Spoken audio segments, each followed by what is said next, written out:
दोस्तों नमस्कार। आज हमारी पहली कक्षा शुरू हो रही है। 2 दिन पहले आप लोगों को कुछ नोट भेज दिया था।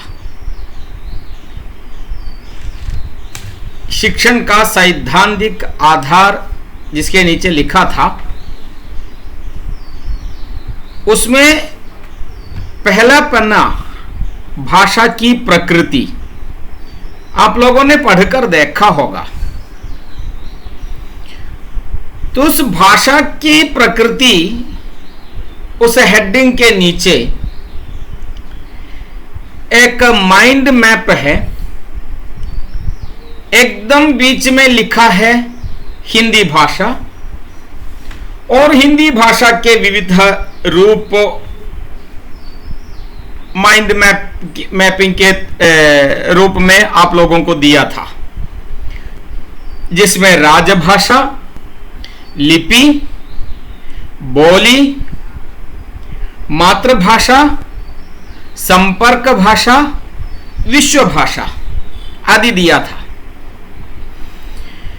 तो हिंदी भाषा को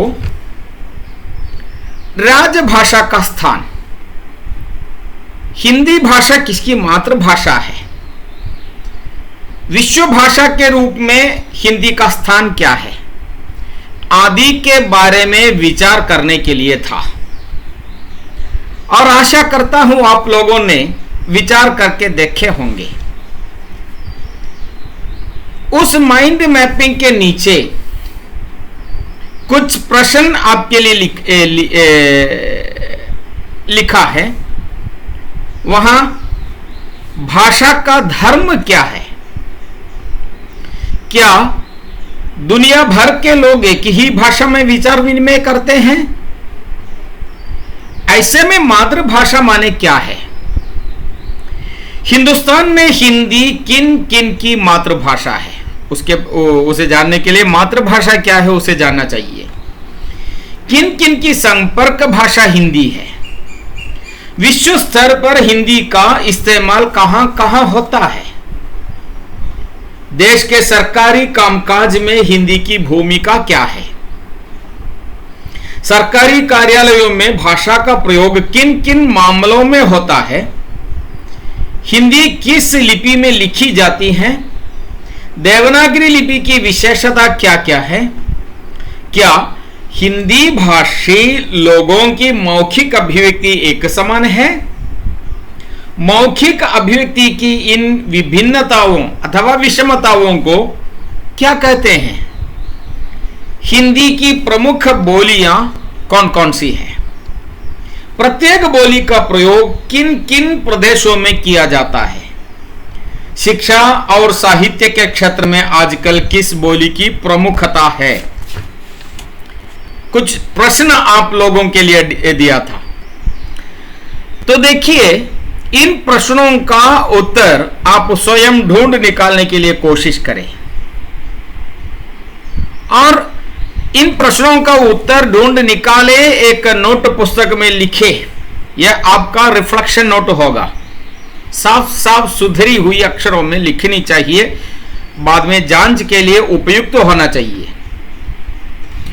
और अगले पन्ने में पन्ना नंबर 5 भाषा की प्रकृति के बारे में लिखा है।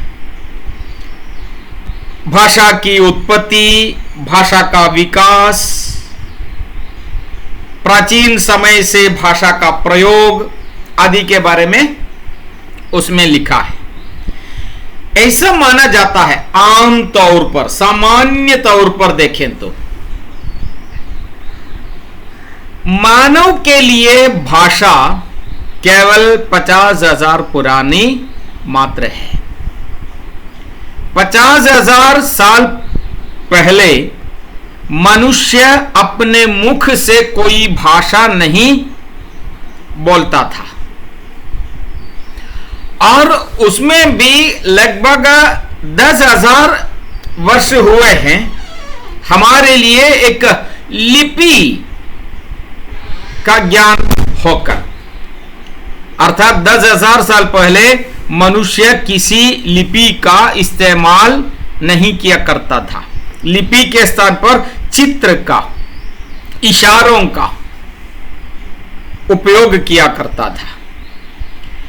तो आप लोगों के लिए यह निवेदन है कि भाषा की प्रकृति में जो माइंड मैपिंग है, पन्ना नंबर 4 लिखा होगा नीचे, उसमें माइंड मैपिंग को गौर से देखें और उसके नीचे लिखे कुछ प्रश्नों का उत्तर आप स्वयं ढूंढ निकालने के लिए कोशिश करें। बाकी हम अगली कक्षा में देखेंगे। धन्यवाद।